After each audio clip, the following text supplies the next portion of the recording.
వరంగల్ చౌరస్తాలో కత్తితో ఓ యువతి హల్చల్ సృష్టించింది. భర్త వివాహేతర సంబంధం పెట్టుకున్నాడని, తన ఆస్తులను ఆక్రమించి దూరంగా ఉంటున్నాడని ఆరోపిస్తూ యువతి నిరసనకు దిగింది. చౌరస్తాలోని ఓ షాపులో భర్త దాక్కున్నాడని సమాచారం వచ్చి ఈ ఘటనను చుట్టుపక్కల ప్రజలు ఆసక్తిగా తిలకిస్తున్నారు. పరిస్థితి ఉధృతంగా మారడంతో పోలీసులు అక్కడికి చేరుకుని పరిస్థితిని అదుపులోకి తీసుకొచ్చే ప్రయత్నం చేస్తున్నారు.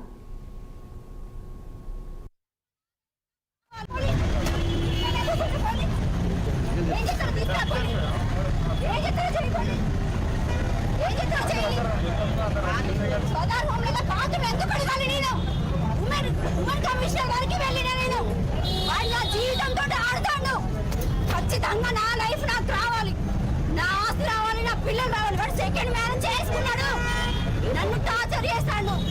ఎక్కడ షెల్టర్ లేదు, ఏడే షెల్టర్ నేను అన్ని చూపెట్టి రైట్ వచ్చి పెడుతున్నా.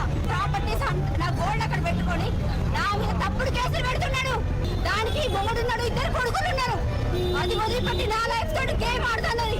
అది ఖచ్చితంగా వాళ్ళిద్దరి ఉరిశిక్ష తీయాలి, ఖచ్చితంగా ఉరిశిక్ష తీయాలి. వాళ్ళు నాకు నా పిల్లలకి న్యాయం జరగాలి, నా పిల్లలు నా దగ్గర ఉండాలి. ఈ ఫ్యామిలీ కోర్టుకి వెళ్తున్నా, అన్ని నా మీద తప్పుడు కేసులు పెడుతున్నాడు. వాడు ఉరిశిక్ష పడాలి, వాడికి ఖచ్చితంగా ఉరిశిక్ష పడాలి.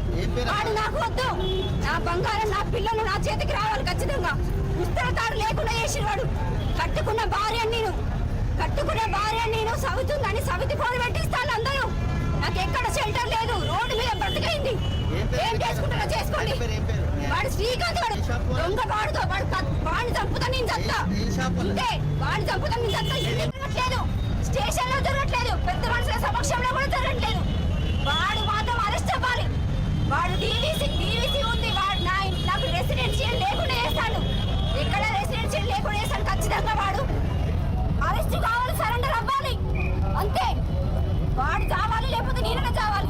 అందరూ నా ఎమోషన్స్ తోటి ఆడుకుని అందరి సంగతి అవుతుంది.